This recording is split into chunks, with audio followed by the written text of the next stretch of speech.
why is 78? Well, truthfully, it's not anything we ever thought that we would do, but we got approached by this guy from Seattle named Charles Bork, and he's kind of an audiophile specializing in really old recording techniques.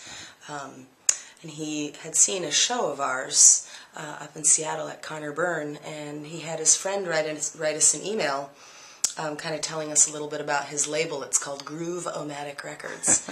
And when I got into a conversation with Charles, he described his passion for old records and old recording gear, and kind of described the stuff that he had, the tools that he had, and the gear that he had. And it's like, wow. The band got really excited because obviously the era of music that we play is 1920s, 30s, and 40s music. And back in those days, you really, you had three ways to see music. You could go see the band live, you could listen to it on the radio, or you could listen to a 78. Yep. And we just thought, wow, this is really very true to the, to the era in which our music was written and performed originally. So why not? Heck, he wanted to. He's so generous. He foot the bill for the entire thing. And is it breakable? I think it will be breakable. Yes. Like a 78 used to be. Well, lacquer. They were, they used to be actual lacquer, and the master that we made is a lacquer master. Wow. But I think that the actual records themselves will be vinyl. I could be wrong about that, though. Yeah. I'm kind of a neophyte to this world. They were very, very easily breakable. Yeah, they just... Yeah, matter of fact, when 45s came out, or actually, for a while, there was a kind of 78 that came out that said non-breakable. Whoa! Now there's an innovation for you. Do you have any sense of how many people might have a means of playing this? It's been interesting since we sent out the press release and started promoting the show. You people are coming out of the work. Two people have given me gramophones. There's one here and there's one right up there. Wow. And it's like people have these things sitting around their houses. And in many cases, they've come from a grandparent's house, or they found it at a yard sale or whatever. And people collect these things because they're actually beautiful. Whether they get used to play records or not, they make a beautiful piece of furniture, so I think a lot of people have them sitting around in a decorative way. And I got two. I went from 0 to 2 in a couple of days. They both work. Well, so who knows? What are the songs on the 78? That's probably more important than the that's a really good question. The means of communication. Yeah, well, one of them, what's actually really kind of cool and a little bit ironic is that one of the tunes is a Pete Krebs original tune called Smokey Joe's Holiday. And that one, Pete, as many people know, comes from kind of an indie punk background. He was the frontman for Hazel. But then he kind of segued into a little bit more of a Django Reinhardt gypsy jazz obsession in the late 90s and turn of the century. That's weird to say that. Yeah. And so his original material for the Stolen Sweets really feels very Pete-like in that it still brings kind of his punk rock aesthetic. The subject matter's pretty dark, but the writing style is very Django-esque. And then it's obviously arranged for 3-part vocal harmony by women. So it's these three really disparate elements coming together to form essentially a new genre, So one of the tunes is Smokey Joe's Holiday by Pete. And then the other tune is a very obscure Boswell Sisters tune called Does My Baby Love? And it's a little bit racy. It's kind of a blues tune, and we've never known any other group to record it. It's unlike a lot of jazz standards from that era. A lot of those tunes have been re-recorded by, tons of different artists. This one has stayed really obscure. So it's, I think it was 1931 that it was written.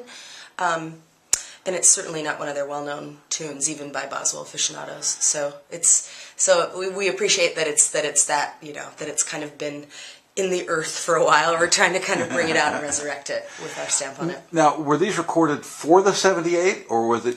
live to a lacquer master. Wow. So I wish you guys could see the machine.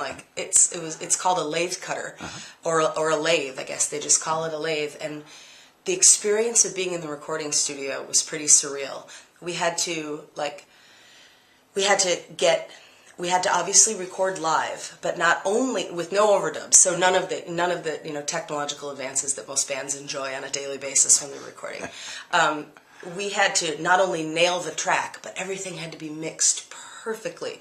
Like Charles would say, "Okay, Jen, I need you to step forward like 2 millimeters." I'm exaggerating a little bit, but he was so much trying to capture the room sound.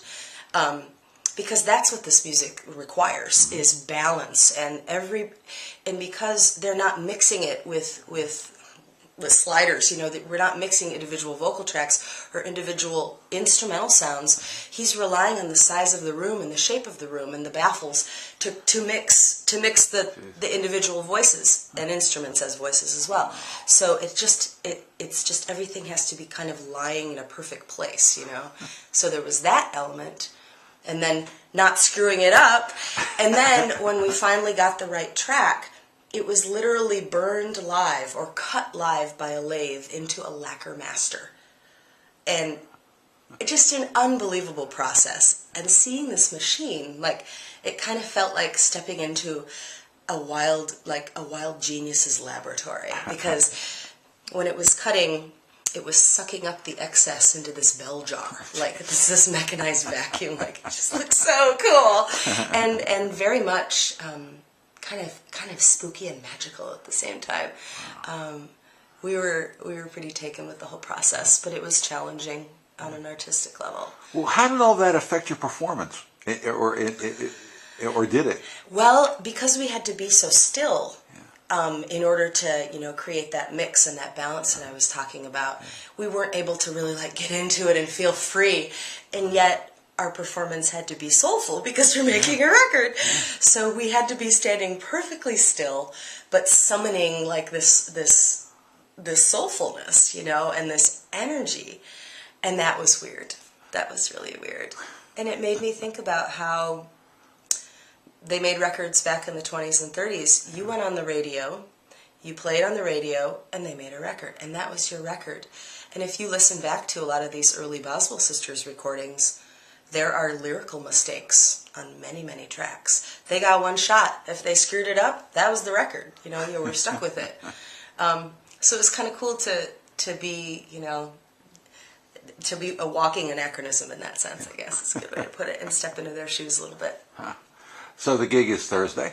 The gig is Thursday, and Charles Bork and Chris Dorr, the guys from Groovomatic Records, are going to come down. They're going to bring the lathe machine so people could geek out, and you can go over there and be like, whoa! And we actually also, in addition to playing a set of our own music, we're going to have a DJ, Ms. Kitty, who a lot of people know from Ms. Kitty's Parlor. She's kind of like the original vaudevillian here in Portland. Lisa Marchesek is her name. She's gonna, or Marcicek, I think I got that wrong. She's gonna be spinning, she's gonna be DJing on a 78. She has a 1940s era Chicago gramophone, so she's gonna be spinning 78s on an old crank-up machine that does not require electricity. And so that's cool. And even more special is that my brother, Seth Bernard from Michigan, and his wife, May Earlywine, they're going to be in town for a series of gigs, and they're going to open the show. And although they don't play early swing, they're fantastic acoustic musicians that have traveled all over the world, and they're very well loved and famous in their own right. So they're going to be our opening act, and we're super stoked about that. Our fans are going to get a treat from them for sure.